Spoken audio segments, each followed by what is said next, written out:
Hey guys, so I want to do a video here comparing the S5 versus the Galaxy Note 3, and we're going to go over the specs. Actually, the Galaxy Note 3 is my main smartphone at the moment. It's a pretty nice device overall. When we check out these devices over here, the Galaxy Note 3, of course, there's a ton of different color variants with the Fox leather back here and the S Pen. It looks pretty great. It is some good stuff in here, and then of course the brand new Galaxy S5 with like the dotted back, and then that it did come in a few different variants here: blue, gold, white, and black. So if you use straight go into this, first you do have, instead of micro SIM, you have nano SIM, so it's more mini SIM card.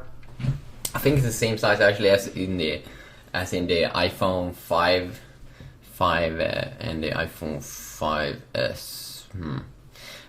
Yeah, so let's move on here. Actually, the S5 is a little bit slimmer here, 8.1mm, 8.3. Not really super big difference there. Of course, the dimensions is the key difference here, because this one has a 5.7 inch display, this one has a 5.1 inch display. Actually, rumors were saying 5.2 inch display.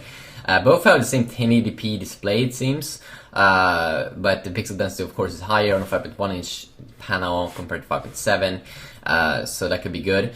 Big thing here is first the fingerprint sensor on the front side, which sounds pretty insane and cool, and then the Ip67 certification, which means dust and water resistant, and they're saying up to 1 meter and 30 minutes.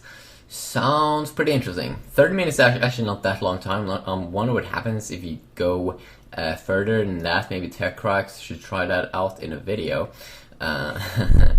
Let's go down. Gorilla Glass 3, same protection on the glass on the front side. There were some things here that I was kind of curious about. From what I've seen actually on the Note 3, it actually doesn't come in a 16GB variant, but here it's stating it's 16, 32, and 64GB variant, but I've only seen the 32GB variant.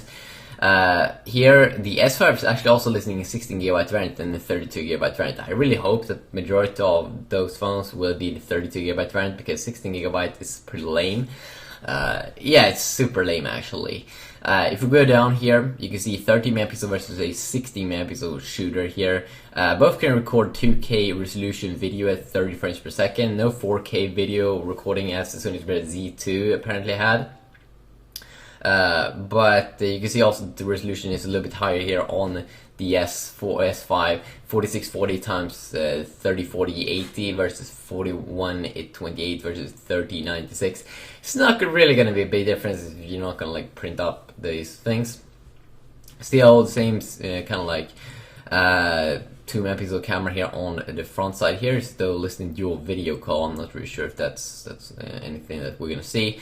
I've seen now the chipset needs to be confirmed that it's the Snapdragon 801 chipset inside of the S5 clocked at 2.5 GHz versus the Snapdragon 800 clocked at like 2.3 GHz quad on the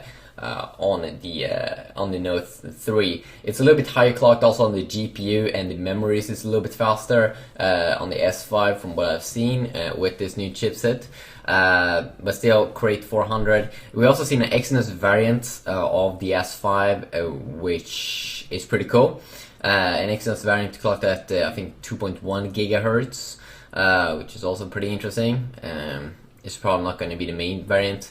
And then the battery life is both good here on both. 200 more extra milliamp compared to the S4 last year, and the Note 3 has 3200 milliamps, has a little bit more milliamps, so you're probably going to get overall better battery life on the Note 3, but just a little bit better probably, at least.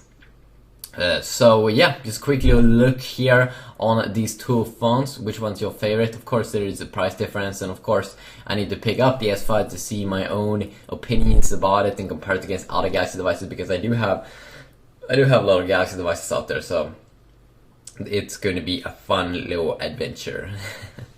Yeah, have a good day.